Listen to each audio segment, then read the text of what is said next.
શું તમે પણ વધેલી રોટલી ફેંકી દેતા હોય તો આ રીતે એકવાર ચોક્કસથી નવો નાસ્તો ટ્રાય કરજો અને ટ્રાય કરવા જેવો છે. એકદમ ટેસ્ટી બનીને રેડી થાય છે, તો ઘરમાં બધાને ભાવશે આ નાસ્તો.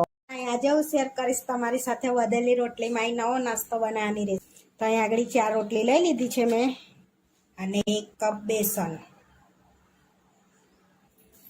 2 ચમચી ચોખાનો લોટ. હવે પાણી એડ કરીને આપણે પેસ્ટ બનાવી લઈશું. અહીંયા આ રીતનું આપણે પેસ્ટ બનાવી લીધું છે. હવે થોડુંક ફેટી લઈશું આપણે એને. આ રીતે થીક રાખવાનું છે. હવે આપણે એમાં મસાલા કરીશું.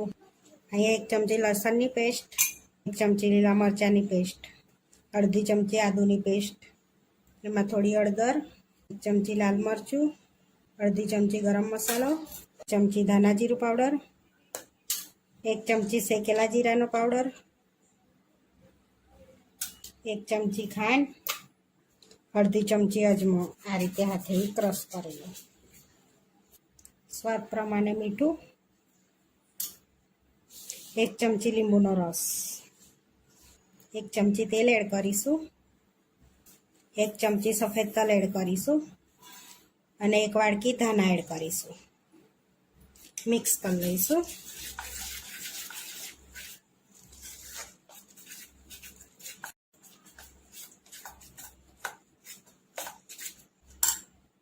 હવે આ બેટરને આપણે રોટલી પર લગાડી લઈશું.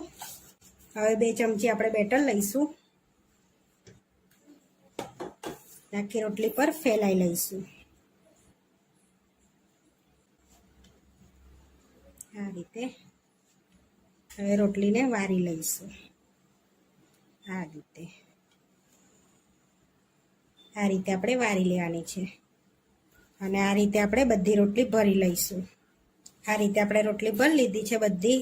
હવે જે અહીંયા આગળ આપણે થોડું બેટર લગાડી લઈશું 2 બાજુથી.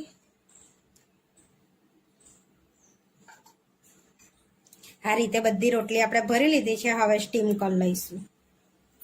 અહીંયા સ્ટીમ કરવા માટે પાણી ઉકળવા મૂકી દીધું હતું. હવે એની પર આ રીતે કાણાવાળી ડીશ મૂકીશું. તેલથી ગ્રીસ કરી લઈશું. હવે સ્ટીમ કરવા રોટલી મૂકી લઈશું આપણે.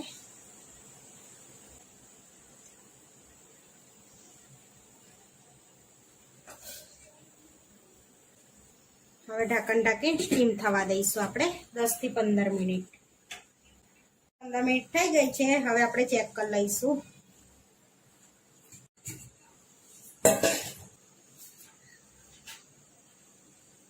આપણી રોટલી એકદમ સ્ટીમ થઈ ગઈ છે.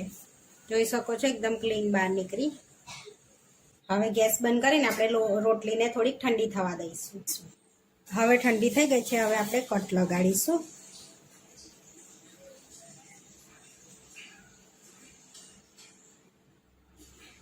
આ રીતે આપણે કટ લગાડી લીધા છે. હવે આપણે તરી લઈશું. અહીંયા તેલ ગરમ કરવા મૂકી દીધું છે. હવે ગરમ થાય એટલે આપણે તરી લઈશું.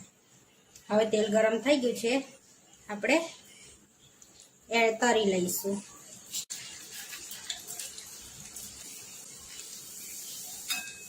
હવે આપણે એને ધીમા તાપે તરાવા દઈશું. ક્રિસ્પી થાય ત્યાં સુધી આપણે તરાવા દઈશું. રોટલી તરાઈ ગઈ છે ક્રિસ્પી. હવે આપણે પ્લેટમાં લઈ લઈશું એને.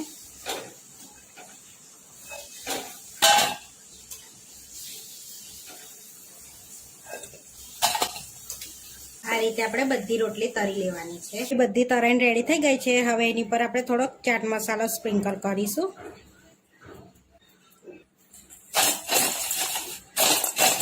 કેચઅપ સાથે સર્વ કરીશું.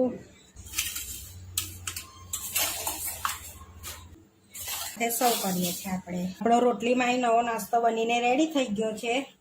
એકદમ ક્રિસ્પી થયો છે.